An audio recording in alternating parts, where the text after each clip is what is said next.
So we're here to talk about social media today. For me, social media is my day job, and it's a passion.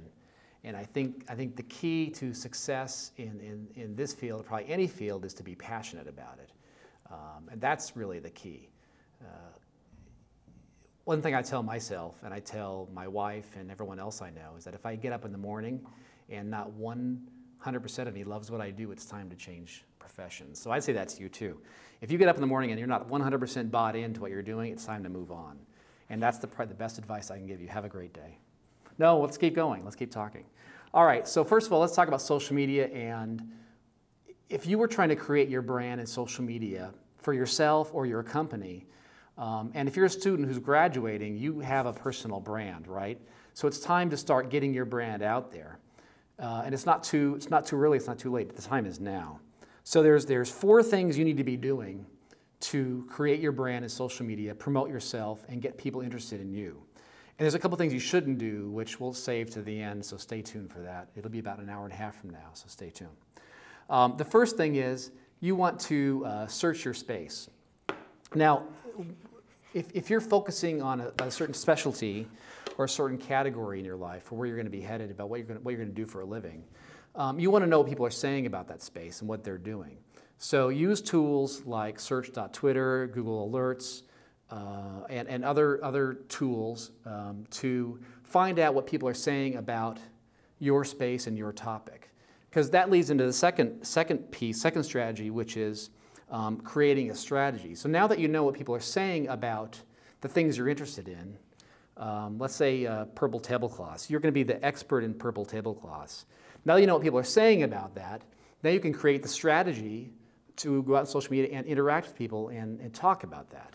Maybe it's a video blog series. Maybe it's a set of a Facebook environments or a Twitter feed or a LinkedIn profile or a Foursquare profile. I mean, you guys know all the buzzwords, but it's important to know what people are saying about it first so you can craft the right strategies to interact with them. When I go meet with clients, that's what we do.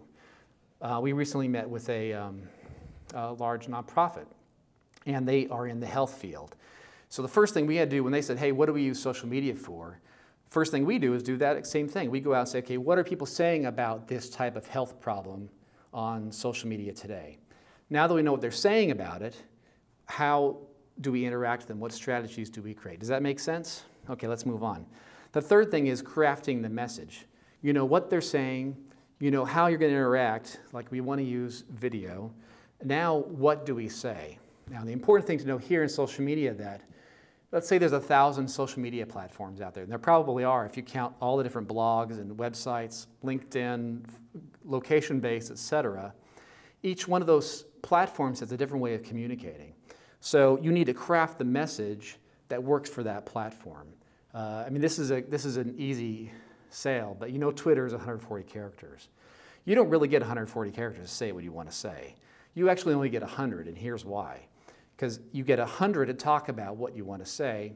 You have 20 for a call to action, like a link, and you want to save 20 for retweets. And retweets is where the power of social media is in any platform, in Twitter, Facebook, etc. You want people to talk about you and share it with you with their friends. So if you have 100 characters to talk about how awesome you are, Mr. or Mrs. Student, Mr. or Miss Student, you need to craft that and make that very sharp. And that's tough to do.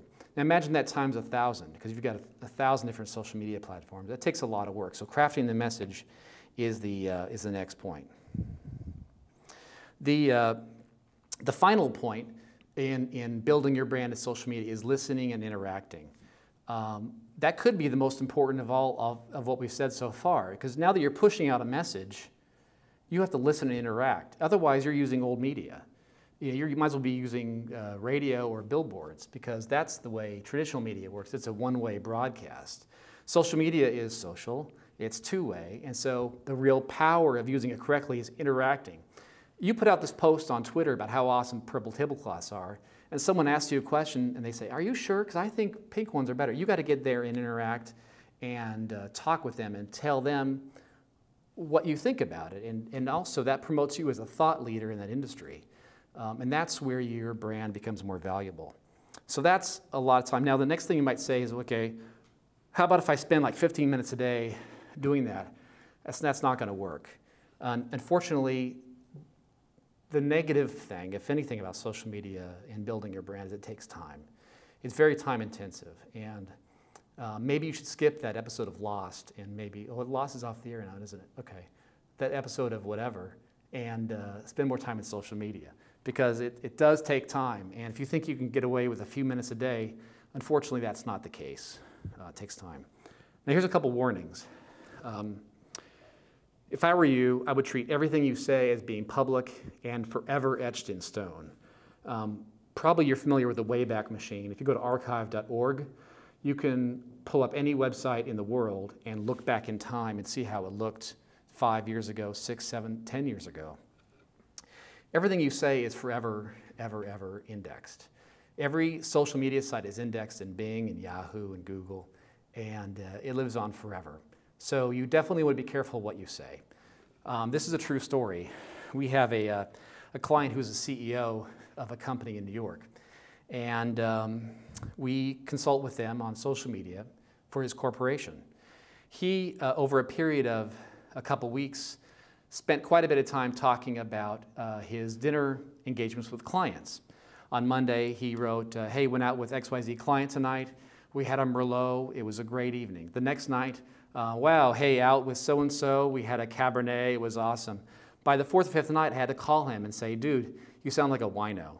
And he was putting out the total wrong message. Even though he was trying to say he's out with clients and entertaining, it came off wrong. If you're a student, every picture you post, every phrase you say, even your vernacular and your voice is always going to be there. And as an employer myself, I do research, and I'm gonna want to know more about you, not only your references, but what you've done in the social media space, and I'm going to look you up.